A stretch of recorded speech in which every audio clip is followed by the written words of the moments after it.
नमस्कार। स्वागत है आप सबका राजनीति के इस अखाड़े में। मेरा नाम है अजय सेतिया। लाली मेरे लाल की जित देखूं तित लाल, लाली देखन मैं गई मैं भी हो गई लाल। कबीर ने यह दोहा प्रभु भक्ति में गाया था, लेकिन प्रधानमंत्री नरेंद्र मोदी ने गुलाबी से लाल हो रहे जयपुर का रंग और गहरा लाल कर दिया है। वह 27 जुलाई को राजस्थान के सीकर में गए थे। प्रोग्राम सरकारी था। मुख्यमंत्री अशोक गहलोत को भी न्योता गया था। कार्यक्रम में उनका 3 मिनट का स्पीच भी तय था, लेकिन जब से उनकी भ्रष्टाचार की लाल डायरी के पन्ने हवा में उड़े हैं, तब से उनकी नींद हराम है। अब पैर में चोट भी है, वह भी एक अलग बहाना है। इसलिए उन्होंने कार्यक्रम से किनारा कर लिया। गहलोत के कार्यक्रम में नहीं जाने पर उनमें और पीएमओ में दिन भर ट्विटर पर जंग चलती रही। सब अपनी अपनी सफाई देते रहे।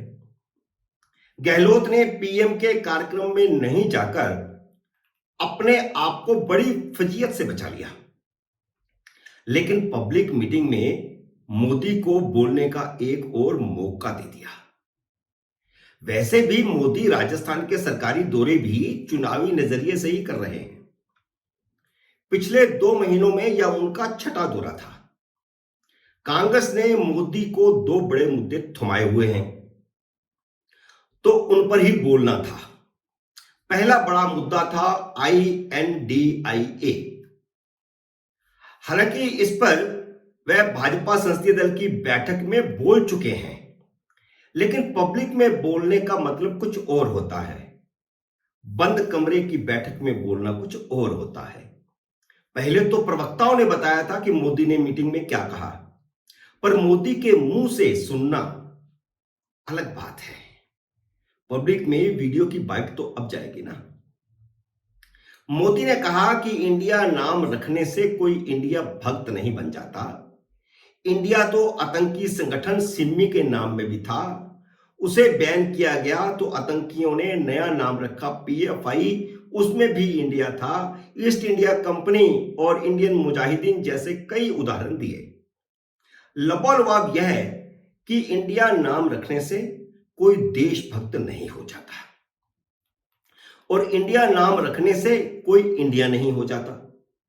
मोदी ने राजस्थान के 3 मुद्दे भी उठाए, जैसे राज्य में बढ़ता एक समुदाय विशेष का आतंकवाद, जिसमें धार्मिक जुलूसों पर पथराव और हत्याएं शामिल हैं। इसके अलावा भ्रष्टाचार और पेपर लीक।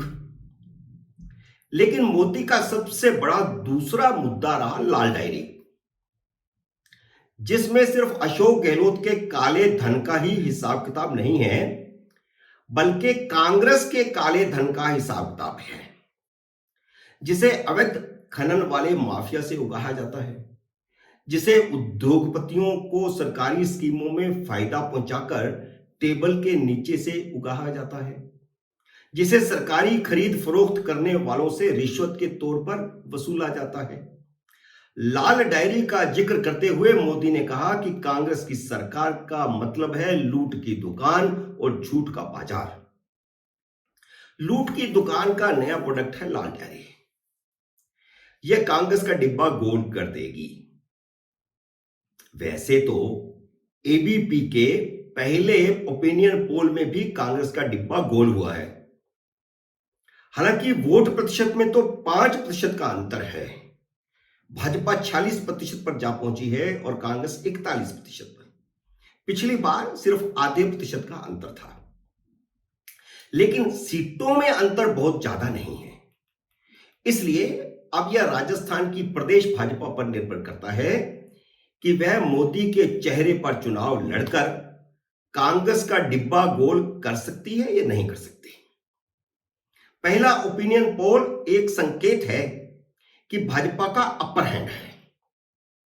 भाजपा को ओपिनियन पोल में 109 से 119 और कांग्रेस को 80 सीटों का सर्वेक्षण बताया गया है। ओपिनियन पोल जनता का संदेश होता है उसे वोटों में तब्दील करने के लिए संदेश को पढ़ना पड़ता है और उस पर अमल करना पड़ता है। मुख्यमंत्री के तौर पर अभी भी अशोक गहलोत 35% समर्थन के साथ पहली पसंद बने हुए हैं। 25% वोटों के साथ दूसरी पसंद वसुंधरा राजे है। भाजपा वसुंधरा राजे को प्रोजेक्ट करके सोने पर सुहागा कर सकती है। यानी भाजपा के पक्ष में जो वातावरण है उसके साथ अगर वसुंधरा भी जुड़ जाए तो सोने पर सुहागा होगा।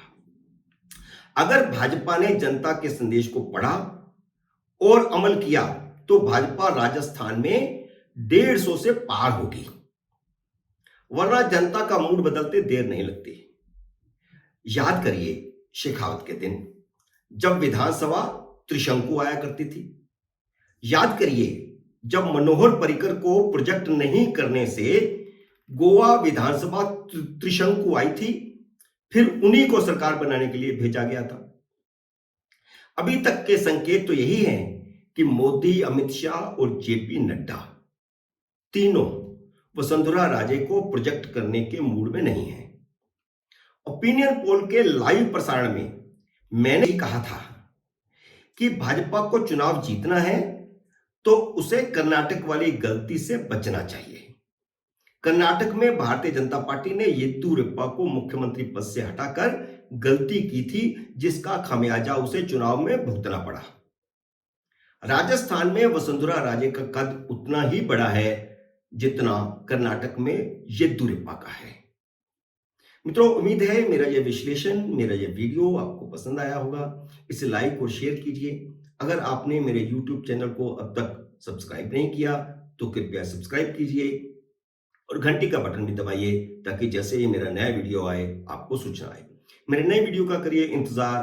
तब तक नमस्कार।